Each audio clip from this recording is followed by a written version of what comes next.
सभी मनुष्य के अंदर अच्छे और बुरे बुरे गुण सबके अंदर होते हैं, और जैसे भी गुण हम ऊपर उभारते चले जाते हैं हम वैसे ही बन जाते हैं। तो हमें अपने अंदर के अच्छे गुण उभारने हैं और बुरे गुणों को दबा देना है, इससे कि हम अच्छे बने और बुरे ना बने। हम लोग क्या करते हैं, इस चीज पे ध्यान नहीं देते, जैसे विचार हमारे अंदर आ रहे हैं हम वैसे वैसे करते चले जाते हैं। तो अगर हम बुरे विचार आ रहे हैं तो उन विचारों पर ध्यान दें और उन्हें दबाने की कोशिश करें, ना कि उन पे अमल करने की। तो हमारे अंदर अच्छे गुण बढ़ते जाएंगे और बुरे गुण दबते जाएंगे, इससे कि हम अच्छे इंसान बनेंगे। और अच्छे इंसानों की भारी कमी है, तो अच्छा समाज बनाए और अच्छे इंसान बने। और अच्छे इंसान आज तो जीवित है ही हैं, मरने के बाद भी लंबे समय तक जीवित रहते हैं। बुरे इंसानों की कोई जरूरत नहीं है इस दुनिया में, ना समाज में। तो आप एक अच्छे इंसान बने, मेरे बस यही विचार है।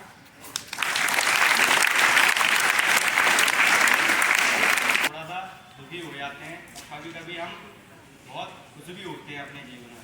तो एक होता है, वो अपने जो मंत्री होते हैं उन्हें एक प्रश्न देता है, ये कहता है कि तुम पूरे राज्य में जाओ और एक मेरा ये प्रश्न है, अगर इसका उत्तर मिले तभी मेरे पास वापस लौट कर आना।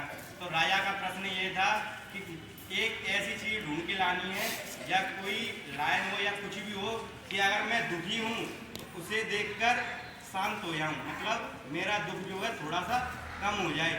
अगर मैं बहुत ज़्यादा प्रसन्न हूँ तो उसे देखूँ या कोई भी चीज़ हो तो मेरा जो प्रसन्नता है वो थोड़ी सी कम हो जाए।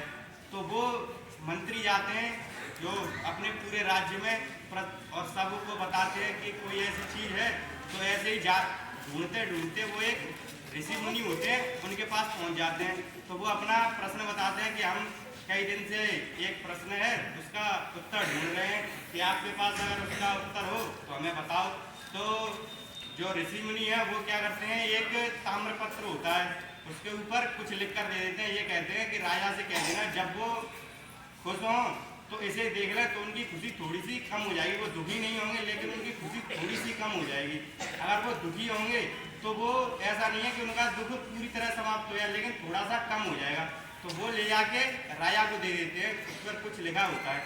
तो राजा से वो मंत्री जाके कहते हैं कि जब आप बहुत खुश हों तो ये देख लेना, इसे एक बार देख लेना इस पर क्या लिखा है, क्योंकि वो देखते नहीं है, क्योंकि वो में से ऐसा होता है कॉन्फिडेंशियल होते हैं ना, गोपनीय, जैसे किसी का लिफाफा होता है तो कोई दूसरा नहीं पढ़ता है, ऐसे वो राजा को दे देते हैं। तो एक बार ऐसे ही राजा को खुशी का मौका मिलता है तो वो कहते हैं कि आज मैं बहुत खुश हूँ, आज चलो देखता हूँ उसे देखकर मेरी खुशी थोड़ी सी कम होगी या नहीं होगी।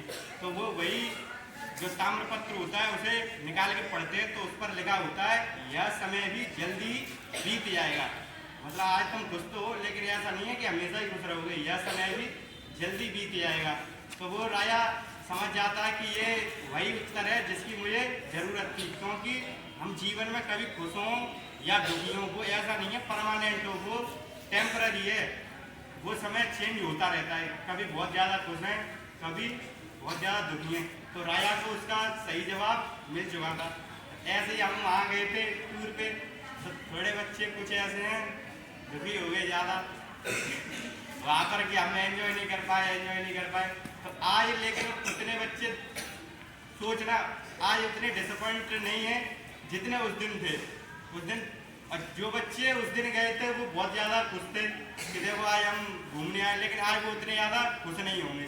तो वो एकदम जो लाइन थी ना वो एकदम सत्य लाइन थी कि जो अगर आज हम जितना खुश हैं उतना खुश हमेशा नहीं रहेंगे। अगर आज दुखी हैं तो ऐसा नहीं है कि हम आने वाले समय भी उतना दुखी रहें। एक जो है थॉट है तुम्हारे लिए, if you take care of minutes hours take care themselves.